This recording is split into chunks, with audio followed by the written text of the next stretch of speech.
Welcome back. In the previous videos, I looked at installing Active Directory. In this video, I will look at removing Active Directory. In the simplest case, this involves demoting a domain controller back to a member server. This will cleanly remove the domain controller from the domain. When possible, you should use this approach. As long as there are other domain controllers in your domain, making sure at least one is a global catalog server, you can add and remove domain controllers from the domain as often as you like. If, however, the domain controller is the last domain controller in the domain, this will remove the domain entirely and with it the Active Directory database for that domain. If the domain is a child domain, the root domain and other child domains will still function as normal.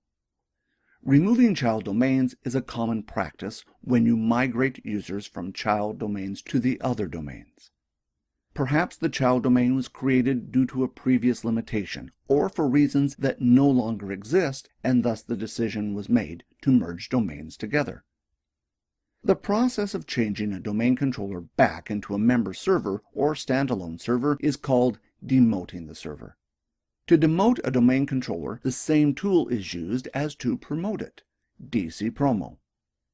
In some cases, the domain controller hardware may have failed and you will not be able to run DC Promo. If this is the case, refer to our other video on seizing operation master roles to see how to manually remove a failed domain controller from Active Directory.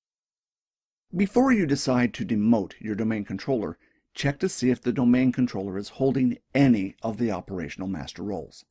The quickest way to do this is to run the command netdom query fsmo. If an operational master role is present on the domain controller, DC Promo will automatically transfer the role to another domain controller. It is best to manually move the operational master role yourself if you want to control to which domain controller the operational master role goes.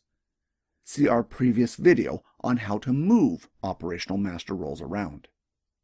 Before you remove the domain controller, you should next check that you have enough global catalog servers in your domain. You have to have at least one, but you should always have more for redundancy. Also, consider what effect removing a global catalog server will have on your network. Clients that are using that global catalog server will instead have to go to a different global catalog server. If this global catalog server is over a WAN link, this can have a big effect on response time to the clients. In this video, I will remove the last domain controller from a child domain. This will effectively remove the domain from the forest. Before doing this, you should understand that this will remove the Active Directory database and along with it, anything stored in the database.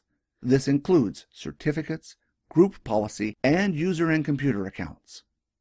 You should ensure that you have exported everything that you need before retiring the domain. What I like to do before removing a domain like this is to shut down the last domain controller for a week or so beforehand. This should be long enough to find any problems that may have been missed before removing the domain completely. I will now change to my Windows Server 2008 domain controller to demonstrate how to remove a child domain.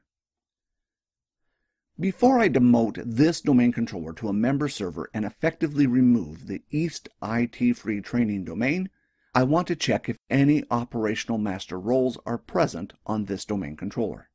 To do this, I will run netcom query fsmo from the command prompt. Since this is the last domain controller in the domain, all the domain-wide operational master roles will be on this domain controller. I have also transferred the domain naming master and schema master forest-wide roles to this domain controller as well. When the server is demoted, the schema master and domain naming master will automatically be moved to another domain controller. You should, however, perform this step yourself to have some control over to which domain controller these operational master roles will be moved. To demote the domain controller to a member server, I will run DC Promo from the Start menu. Once I get past the welcome screen, I will get a warning telling me this domain controller is the global catalog server. Before you demote a domain controller, you should ensure that you have enough global catalog servers on your network. On this screen, you are given a tick box asking if this is the last domain controller in the domain. In this case, this domain controller is. You would also tick this box if you had failed domain controllers that you were not bringing back online again, and this was the last functional domain controller. Be aware that by ticking this box, you are effectively removing this domain and the Active Directory database completely. This includes users, computers, keys, and group policies, anything that has to do with this domain.